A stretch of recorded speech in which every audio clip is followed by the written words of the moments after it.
Champ square, जहां है champions का जमावड़ा। छात्र अनजान बनकर आए, संस्थान ने संवारा और देखते ही देखते बुलंदियों को छू गए। नमस्कार, आजाद सिपाही विशेष में आपका स्वागत है। मैं हूं राकेश सिंह। आज हम बात कर रहे हैं रांची के एक शिक्षण संस्थान चैंप स्क्वायर की। यहाँ छात्र तो आए सामान्य छात्र की तरह, लेकिन उनके अंदर प्रतिभाएं ऐसी निखरी कि देखते ही देखते यहाँ चैंपियनों का जमावड़ा हो गया। यहाँ सिर्फ छात्र ही चैंपियन नहीं हैं, चैंपियन हैं उनके करियर को गढ़ने वाले टीचर भी। चैंप स्क्वायर एक ऐसा कोचिंग संस्थान है जहाँ पर बच्चों का करियर सिर्फ गढ़ा नहीं जाता, उसे मुकम्मल मुकाम तक भी पहुँचाया जाता है। एक ऐसा संस्थान जहाँ बच्चों को शिक्षा के साथ साथ मानसिक रूप से मजबूत भी किया जाता है। गुरुजन का ध्यान सिर्फ ज्ञान बांटने तक ही सीमित नहीं होता, बल्कि छात्रों के व्यक्तित्व विकास को उभारने पर भी जोर होता है।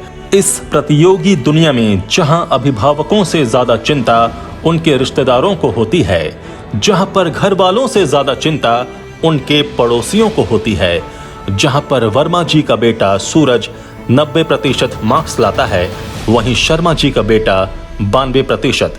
बस यहीं से जन्म होता है उस 2% मार्क्स के लिए प्रतियोगिता का भाव।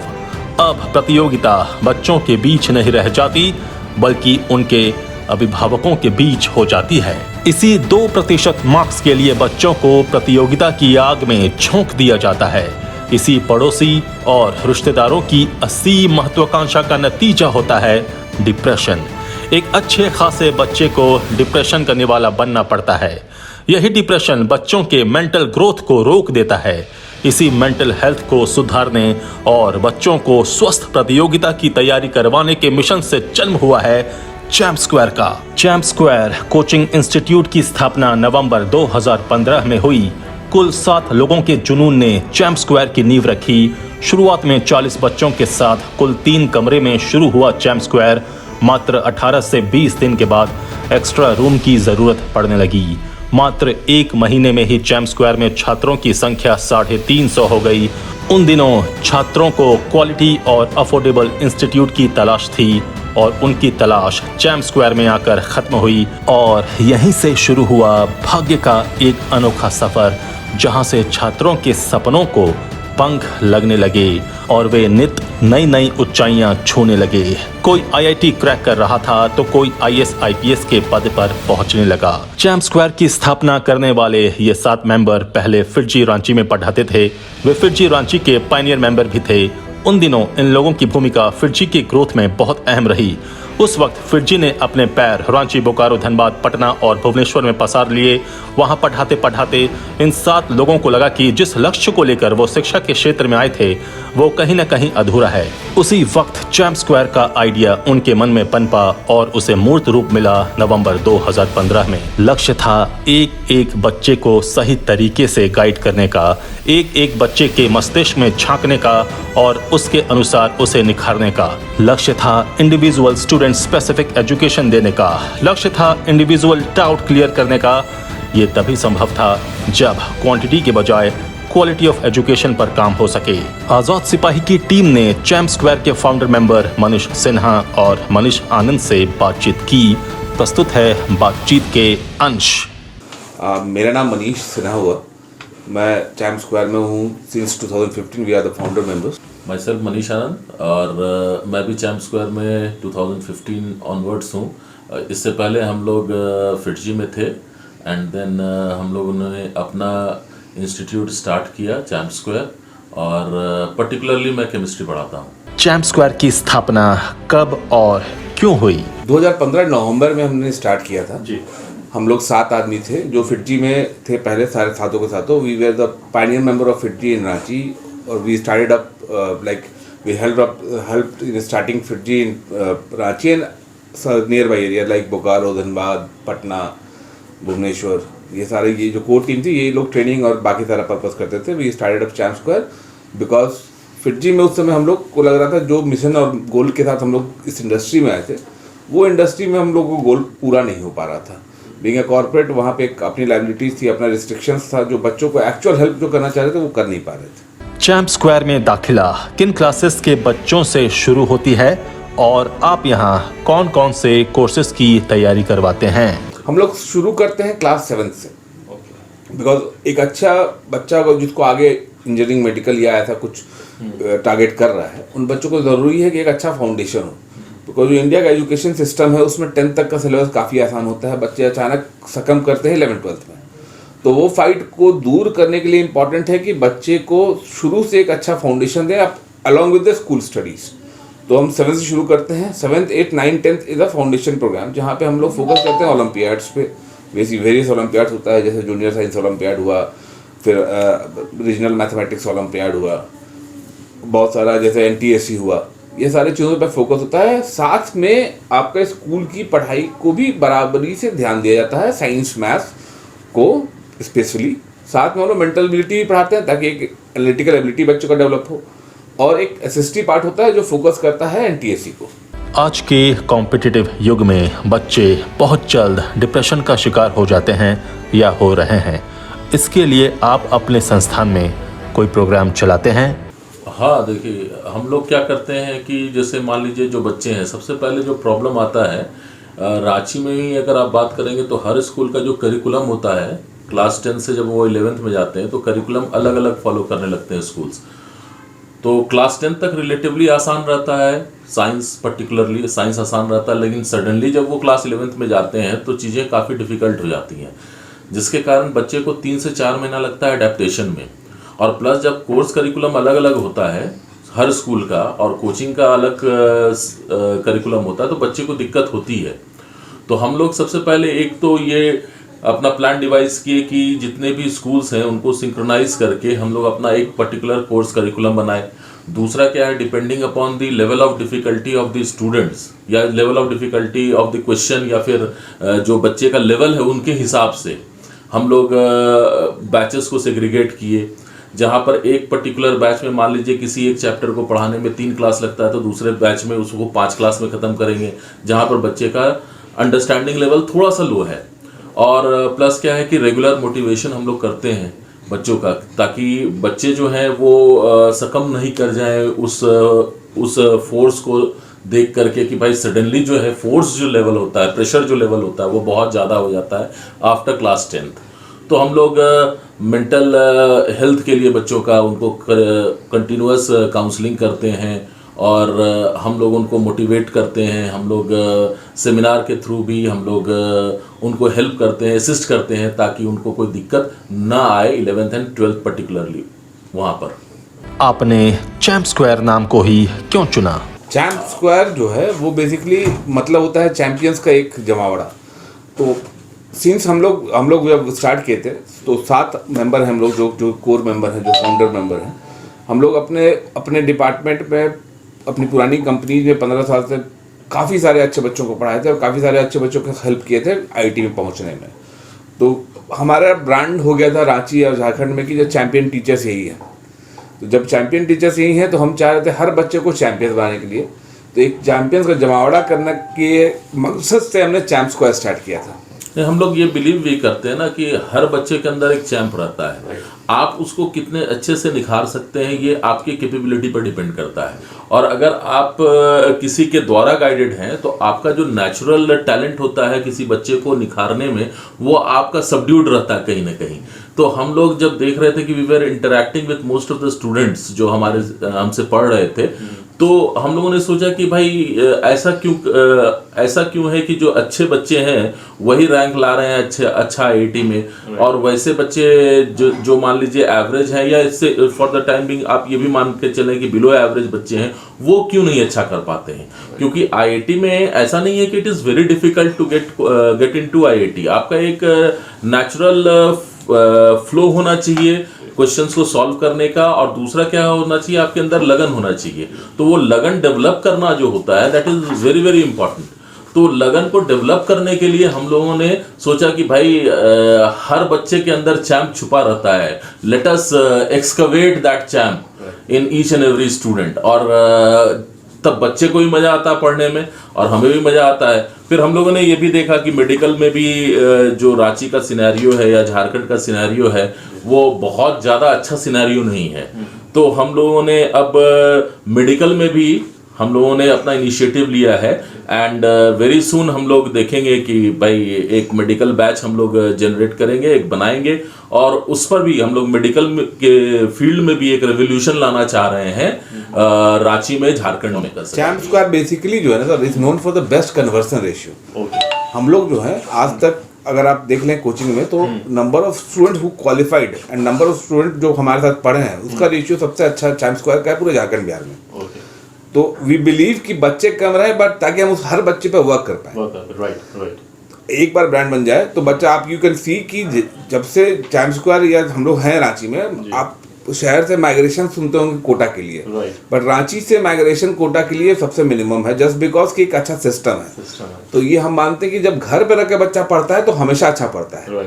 तो बच्चे का डिविएशन कम हो। आज के डेट में भी बच्चे मेडिकल की तैयारी करने के लिए बाहर जाते हैं।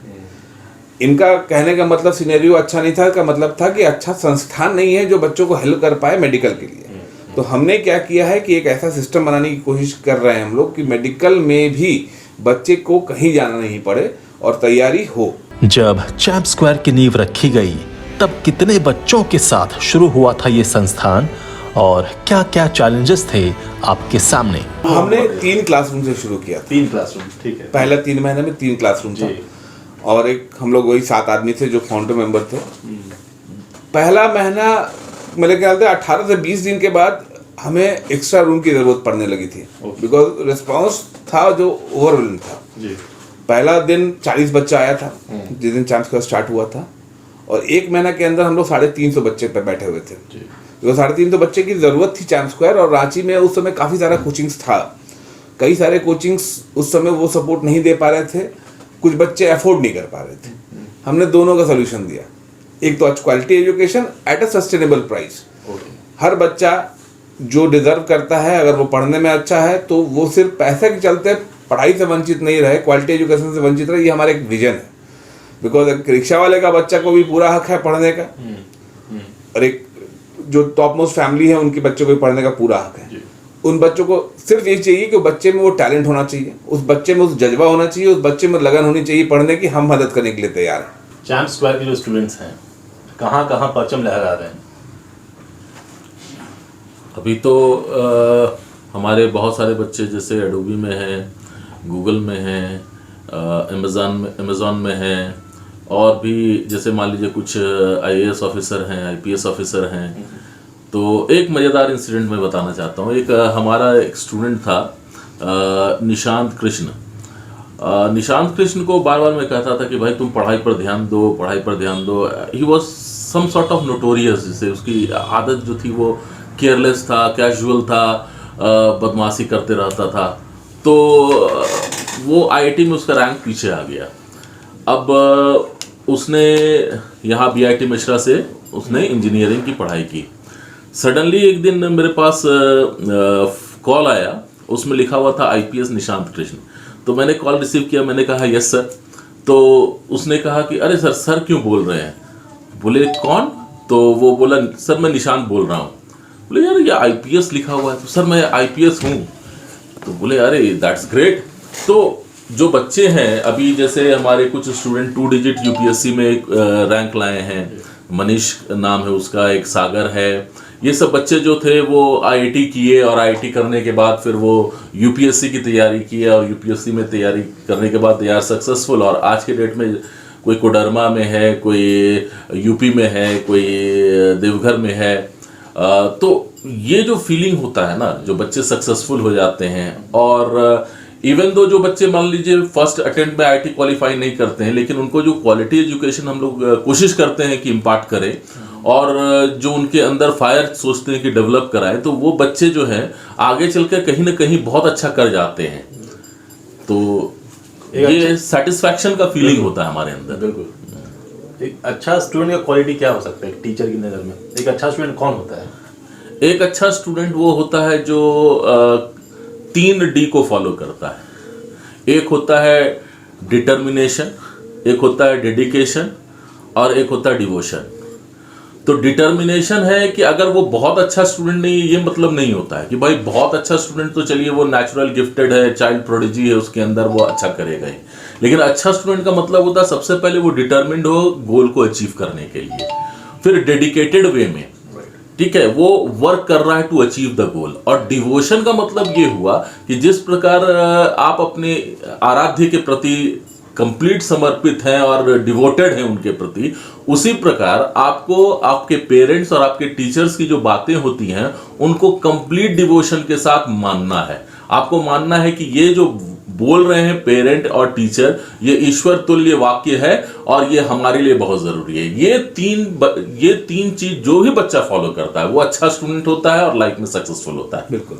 एक अच्छा टीचर, एक अच्छा टीचर का परिभाषा यही है कि वो अपने स्टूडेंट का जो गोल होता है, एम्बिशन होता है, उसको आत्मसात कर सके। अगर वो मेहनत कर रहा है 1 टाइम तो टीचर उसके साथ 4 टाइम्स मेहनत करने के लिए तैयार रहे। 24 आवर्स अपने बच्चे के लिए वो कंप्लीट सरेंडर्ड का भाव उसके अंदर होना चाहिए। जैसे आपका अपना बच्चा हो वैसे ही आपका अपना स्टूडेंट हो। ये फीलिंग जिस भी टीचर के अंदर होगा वो टीचर अच्छा टीचर होगा। किसी भी बच्चे का सक्सेस में ना जरूरी है 3 पिलर्स, एक बच्चा खुद, दूसरा टीचर और तीसरे उनके माँ बाप। जब तक ये तीनों मिल के नहीं काम करेंगे तो IIT IAS इस टाइप के सिलेक्शन एग्जाम्स कभी क्रैक नहीं कर पाएगा बच्चा, बिकॉज बच्चे के बीच में टीचर्स भी चाहिए जो बच्चे को सही गाइडेंस दे सके, पेरेंट चाहिए जो इमोशनली उसको बैकअप कर सके, बिकॉज बहुत प्रेशर है इस एग्जाम में। एक एग्जाम्पल मैं देना चाहता हूँ। मेरा एक स्टूडेंट था अंकित, उसका रैंक ऑल इंडिया रैंक 38 था IIT में। उसके फैमिली बैकग्राउंड में कोई इंजीनियर नहीं था, all of them were doctors. तो सब लोग चाहते थे कि वो डॉक्टर बने, लेकिन उसकी इच्छा थी कि वो इंजीनियरिंग की पढ़ाई करे। तो एक एग्जांपल मैं देता हूँ, उसने मेरे से टाइम मांगा था कि सर मैं इस समय आना चाहता हूँ आपके पास, और उसको 1.5 घंटा 2 घंटा लेट हो गया। जब वो आया मेरे पास तो वो बैंडेज लगाया हुआ था। He met with an accident. तो बोला कि sir I am sorry late हो गया सर, मेरा एक्सीडेंट हो गया था और डॉक्टर के पास जाना पड़ा और सर ये सब चीज़ में ये दिक्कत हो गई। तो आई वॉज सरप्राइज कि भाई ये डेडिकेशन चाहिए बच्चे के अंदर कि आपके अंदर अगर आपका एक्सीडेंट भी हो गया तो आपके अंदर वो जो फायर है, ठीक है, वो फायर देख करके टीचर खुश हो जाता है और उसको लगने लगता है कि अरे यार जब ये बच्चा इतना ज्यादा समर्पित है अपने गोल के प्रति तो व्हाई नॉट, हम क्यों नहीं। उसके पापा भी डाल्टनगंज में डॉक्टर थे, वो यहाँ नानी के साथ रह के पढ़ा था। नाना नानी ऑब्वियस है हम लोग सोसाइटी में बहुत प्यार करते हैं अपने नाती को, तो वहाँ पे बिगड़ने का पूरा तैयारी थी, लेकिन वो बच्चा इतना समर्पित था कि वो हर दिन हर समय सिर्फ एक ही गोल के साथ चल रहा था कि मेरे को IIT अच्छा रैंक निकालना है। और वो पहला बच्चा था जो रांची में ये मिथ तोड़ा कि अच्छा रैंक रांची से नहीं आ सकता है। आपका चैम्प स्क्वायर का गोल क्या है? बोलिए। चैम्प स्क्वायर बेसिकली इस मुद्दा और इस विजन से ही बना था कि हम सोसाइटी में एक अच्छा पोजीशन बना पाए। चैम्प स्क्वायर नेशन वाइड भी एक बेस्ट प्लेटफॉर्म होना चाहिए after 10 years to go from here. Jharkhand में तो स्वाभाविक रूप से we should be the first choice for all. Reason क्या है कि जो पहला क्राइटेरिया बाकी कोचिंग्स बाकी कॉर्पोरेट का नहीं होता, वो हमारा पहला क्राइटेरिया वो है कि बच्चे को हर बच्चे में पोटेंशियल की तलाश करना। जैसे ही आप किसी कोचिंग में करते हैं, कोई भी कोचिंग या कोई भी ऐसा इंस्टीट्यूशन नहीं होता जो बच्चों का एडमिशन लेके ये नहीं बोलता कि मैं अच्छा करूँगा। सब उसी लिए तैयार रहते हैं एडमिशन अच्छा करने के लिए। लेकिन ये IT इंडस्ट्री या मेडिकल इंडस्ट्री का नियम है कि बच्चे जो अच्छा कर रहे हैं उसके पीछे फिर पूरा इंडस्ट्री लग जाता है, जो बच्चे नहीं कर पा रहे हैं उनको पूरा पूरी छोड़ दिया जाता है। इसी मुद्दा से हमारे यहाँ होता है रिशफलिंग टेस्ट, जहाँ बच्चे छाटे जाते हैं। रिशफलिंग टेस्ट में अच्छे बच्चों को अलग किया जाता है और एवरेज बच्चों को अलग किया जाता है। रीज़न वहाँ पे है कि हम अच्छे बच्चों को वर्क कर पाए। रिशफलिंग हमारे यहाँ भी होता है, बट रिशफलिंग का अंतर क्या है कि we don't reshuffle teachers, we reshuffle students. Teacher जो टॉप बैच में है वही लास्ट बैच में भी होंगे, सो दैट हर बच्चे को क्वालिटी एजुकेशन मिल पाए। या किसी भी टॉप मोस्ट कोचिंग और चैम्प स्क्वायर में अंतर देखें तो वो ये है कि वहाँ पर रिशफलिंग 2 बार होती है, एक 11th के शुरुआत में, फिर 12th के शुरुआत में। तो अगर कोई बच्चा 11th के शुरुआत में किसी कारण से उस रेस में नहीं है तो पूरा 11th रेस से बाहर है, और ऑब्वियस बात है 12th में भी रेस से बाहर हो ही जाएगा।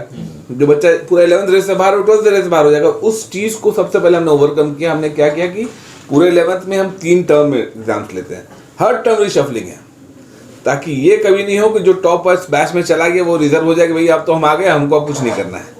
और ये भी नहीं रहे कि जो बच्चा नहीं पहुंचा है वो लड़ना बंद कर दे कि अब तो हम पहुंच ही नहीं पाएंगे। तो बच्चे के अंदर वो लड़ने की क्षमता रेगुलर बेसिस पे डेवलप करना, बच्चे के साथ खड़ा रहना, बच्चे का मेंटल हेल्थ की जानकारी लेते रहना। काफ़ी सारे बच्चे बाहर से आते हैं, धनबाद से आते हैं, डाल्टनगंज से आते हैं, बिहार से आते हैं पढ़ने के लिए, हॉस्टल में रहते हैं, माँ बाप से दूर रहते हैं। और 99% बच्चे वैसे होते हैं जो पहली बार घर से बाहर निकले हैं। तो उनको एक गार्जियन भी चाहिए, एक भैया भी चाहिए, एक माँ भी चाहिए, एक टीचर भी चाहिए। उस सारा चीज़ का amalgamation you can find it in champ square only. बाकी जगह आपको पढ़ाना अच्छा, फिजिक्स केमिस्ट्री में पढ़ाना अच्छा खराब पे मैं बहस नहीं कर रहा हूँ, हो सकता है कि अच्छे टीचर हो, टीचर अच्छे ही होते हैं, बट अगर एक बच्चे को अलग रह के खड़ा रहना है और उसको हर पहलू पे बच्चे को केयर करना है, वो चैम्प स्क्वायर में मिल सकता है। अभी कहाँ चैम्प स्क्वायर पर भी है? रांची में 2 सेंटर हमने स्टार्ट किया था, एक लालपुर में, एक डोरांडा में। 2 सेंटर है। एंड लालपुर 2015 में स्टार्ट किया था, डोरंडा 2017 में स्टार्ट किया था। Doranda is the most important place in Ranchi because एक अच्छा अमालगमेशन ऑफ स्टूडेंट्स वहाँ पाया जाता है। तो उस जगह पे, और दूसरा दिक्कत है कि जो दूर है जैसे उधर का इलाका हुआ, जैसे आपका टिबूदाना हुआ, खूटी साइड हुआ, वहाँ से बच्चे लालपुर आने में दिक्कत हो रही थी। तो हमने सोचा कि उनके इस पूरे पढ़ाई में इम्पोर्टेंट है कि टाइम बच्चा सेल्फ स्टडी के लिए बचाए। तो सेल्फ स्टडी के लिए टाइम बचाने का मतलब है कि हमें वहाँ जाना चाहिए ताकि बच्चों को टाइम बच पाए।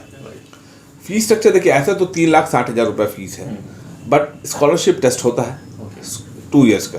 जो ये 3,60,000 है कितने साल तक का? 2 साल का है, 11-12 का। 11-12 और उसमें स्कॉलरशिप है, मैंने जैसे पहले बताया कि अच्छे बच्चों को हमेशा अच्छा स्कॉलरशिप मिलता है। स्पेशल डिस्काउंट अभी कोविड के चलते हम लोग स्टेट अवेज दे रहे हैं 30% का, ताकि बच्चे जो भी फिनेंशियली स्ट्रगल किए हैं 2 साल, जिसके पेरेंट्स, उनको पढ़ाई में दिक्कत नहीं हो। जिस पेरेंट्स का फिनेंशियल स्टेटस खराब है और बच्चा अच्छा है, उनको भी हेल्प किया जाएगा। 9-10th में फीस काफ़ी कम रहता है, और 8-9-10 हम लोग जनरली फीस इसलिए हम लोग ज़्यादा स्कॉलरशिप देते हैं ताकि बच्चे को ये हो, अगर बच्चा डिजर्विंग है और अच्छा जगह अच्छे स्कूल में पढ़ रहा है या नहीं भी पढ़ रहा है, तो भी अगर एक अच्छा कॉम्पिटिटिव एनवायरनमेंट में पढ़ेगा तो वो बच्चा स्कूल में भी अच्छा करेगा और आगे जाकर के IT और मेडिकल में भी अच्छा करेगा। स्कूल होते हुए देश में, भारत में स्कूल होते हुए, कॉलेज होते हुए कोचिंग की जरूरत क्यों जरूरत पड़ी? हाँ, ये बहुत अच्छा सवाल है, ये मैं चाह रहा था कि आप पूछें। देखिए, गवर्नमेंट या बहुत कुछ हमने भी बहुत बार सुना है कि गवर्नमेंट का होता है कि कोचिंग नहीं रहे, सिर्फ स्कूल में ही सब कुछ हो। 2 चीज़ है, एक तो अच्छे टीचर्स की कमी है, सबसे बड़ी बात है। दूसरा है कि बच्चों को अगर आप थोड़ा ज़्यादा नहीं दे रहे हैं तो अच्छे बच्चे को स्कूल लेवल पे बहुत कंप्लीसेंट हो जाते हैं कि भैया अब इसे ज़्यादा ज़रूरत नहीं है, हम तो 95% ऐसे ही मिला रहे हैं, और आगे जाके कॉम्पिटिटिव एग्जाम्स में वो लेवल अचीव नहीं कर पाते, पहला। दूसरा, 11th-12th में अगर देखें तो 11th-12th का सिलेबस तो एक है, approach to the question of IT is different. वो स्कूल लेवल के टीचर का काम है स्कूल में अच्छा करवाना, उनकी जिम्मेदारी है, उनकी जिम्मेदारी IT करवाना नहीं है। और IT करना अगर बच्चों को या मेडिकल करना है बच्चों को, तो उस लेवल पे, कंसेप्चुअल लेवल पे बच्चों को प्रैक्टिस करनी होगी, बच्चों को समझना होगा सब्जेक्ट को। तो अच्छी कोचिंग के बिना ये पहुंचना, वहाँ तक पहुंचना नामुमकिन है। एक ऐड भी करना चाहूँगा।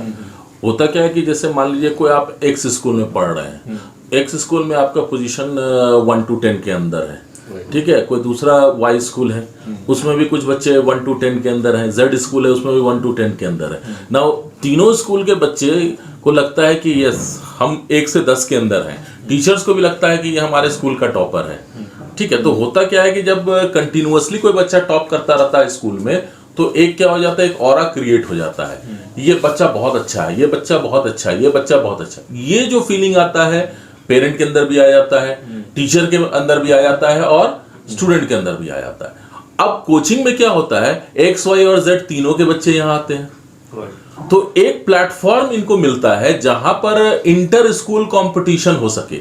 जैसे सरकार अगर मान लीजिए कहती है कोचिंग नहीं होना चाहिए, मैं मानता हूं इस बात को, लेकिन आप जब स्पोर्ट्स में इंटर स्कूल कंपटीशन कराते हैं तो कोचिंग भी तो वही हो गया, जहां पर हर बच्चे अलग अलग स्कूल के आते हैं, एक साथ बैठते हैं और एक साथ बैठ के परफॉर्म करते हैं। तो एक पर्टिकुलर बच्चे को पता ये चलता है कि मेरा स्टैंडिंग इस पर्टिकुलर सिटी में क्या है एक्चुअल स्टैंडिंग। ये नहीं कि स्कूल में रैंक 1 आ रहा है तो हो सकता है कि यहां पर अगर मान लीजिए 30 स्कूल हैं तो रैंक 1 जिस स्कूल में उस बच्चे का आ रहा, हो सकता है कोचिंग में उसका रैंक 30 आ रहा हो। तो उसको ये एहसास होता है कि नहीं, मेरे आगे इस सिटी में 29 बच्चे हैं, तो 29 बच्चे हैं तो एक उनको प्रॉपर प्लेटफॉर्म मिलता है कि अब हमें कितना एफर्ट लगाना होगा। प्लस हम लोग जब एनटीएससी की तैयारी करते हैं, हर स्कूल के बच्चे आते हैं, तो एनटीएससी में भी क्या होता है, जब हम क्लास 10th लेवल की बात कर रहे हैं, एनटीएससी में क्या होता है कि पहले झारखंड लेवल पर एग्जाम हुआ, तो झारखंड लेवल में मान लीजिए किसी भी बच्चे का रैंक लेट अस सपोज 40 आया मान लेते हैं, तो उनको ये पता है कि 40 मेरा रैंक है, 39 बच्चे हमसे आगे हैं। फिर वो मान लीजिए एनटीएससी स्टेज 2 डाल देते हैं और मान लेते हैं कि पैन इंडिया रैंक उनका आया लेट अस सपोज 100 समथिंग, मान लीजिए 110 आया। अब उनको ये पता है कि क्लास 10th में जितने भी अच्छे बच्चे हैं पैन इंडिया, उसमें हमारा रैंकिंग जो है वो 110 है, यानी 109 बच्चे अभी हमसे आगे हैं। यानी हमें कितना एफर्ट लगाना होगा 2 साल में ताकि हमारा जो रैंक होगा वो टॉप 10 के अंदर आ जाए। तो ये जो प्लेटफॉर्म होता है जहां पर आपका इंटर स्कूल कंपटीशन का फीलिंग आता है, जो बच्चे इम्बाइब करते हैं कॉम्पिटिटिव फीलिंग, वो आपको स्कूल नहीं दे सकता, क्योंकि उसको तो नर्सरी से टॉप करने का आदत है। तो उसको जब नर्सरी से टॉप करने का आदत है तो इट्स लाइक कि रेस में एक ही स्कूल दौड़ रहा है, उसी में फर्स्ट होगा, सेकंड होगा, थर्ड होगा। तो स्कूल का जो अपना करिकुलम है वो बेस्ट है, इसमें कोई दो राय नहीं। स्कूल अपने जगह बहुत अच्छा है, लेकिन जब आप ग्रुप ऑफ स्कूल्स की बात करते हैं तो वहां पर कोचिंग इंपॉर्टेंट हो जाता है।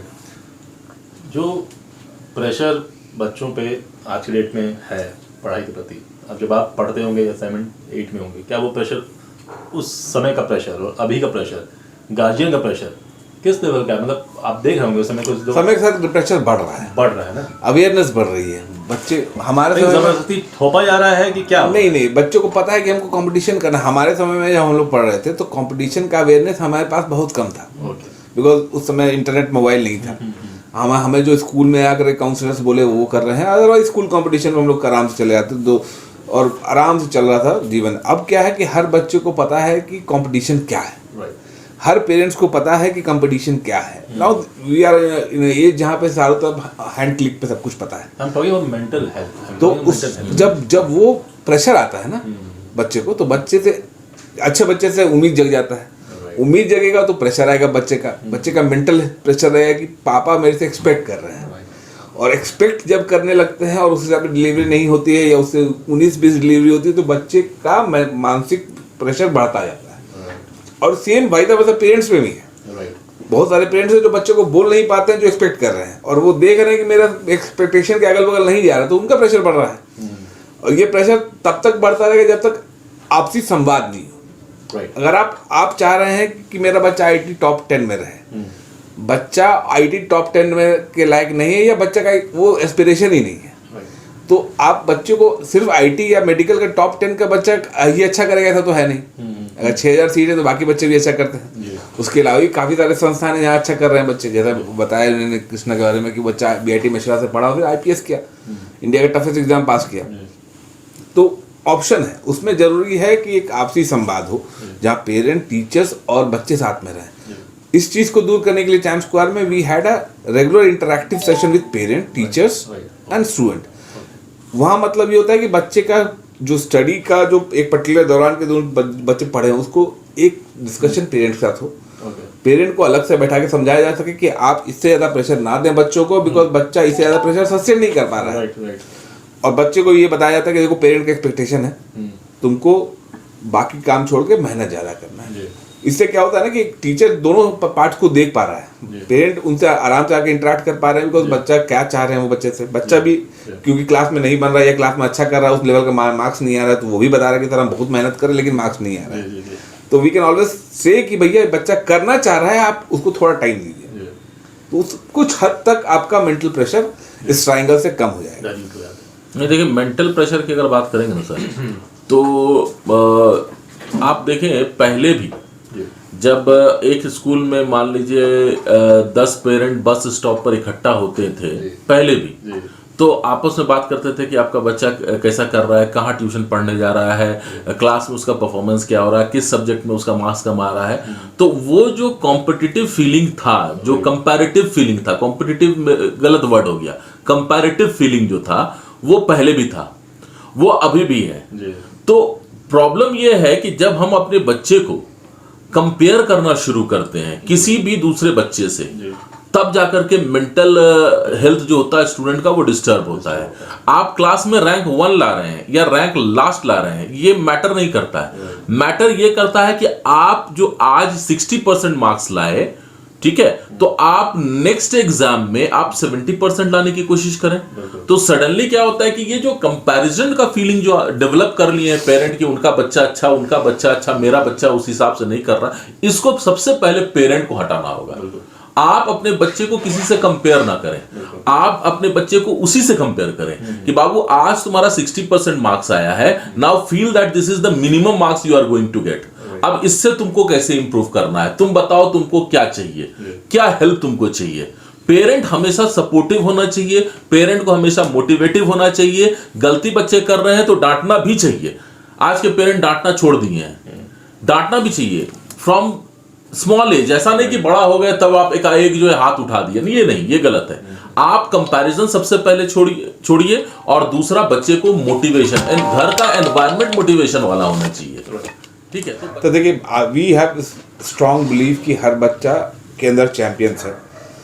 You need to have a right place, right direction, right dedication and right coach to lead you to that your the cherish goal you want to go. जहाँ तक आप जाना चाह रहे हैं वहाँ तक पहुँचने की क्षमता हर बच्चे में है। अब वहाँ तक पहुँचने के लिए जो ज़रूरत है वो एक अच्छे टीचर की है, अच्छा तुम्हारा इंटेंशन होना चाहिए, एक डिटर्मिनेशन होना चाहिए। वो सब साथ में है तो यू कैन ऑलवेज रीच। मैं 4 लाइन बोलूँगा एक पोएम का, जो अक्सर मैं बोलता भी हूँ। मेरा ये कहना होता है बच्चों को, आप इसको मोटिवेशन समझे चाहे मैसेज समझें, लेकिन बहुत मीनिंगफुल लाइन्स हैं ये 4 लाइन जो हम भी फॉलो करते हैं। 4 लाइन ये है कि if you can't be the highway then just be a trail. If you can't be the highway, then just be a trail. If you can't be the sun, be a star. If you can't be the sun, be a star. It isn't by size that you win or you fail. Be the best in whatever you are. आजाद सिपाही से बात करने के लिए बहुत बहुत धन्यवाद। आजाद सिपाही में अभी इतना ही। आप हमारे इस YouTube चैनल को जरूर सब्सक्राइब करें, आप हमारे Facebook पेज को भी जरूर फॉलो करें। धन्यवाद।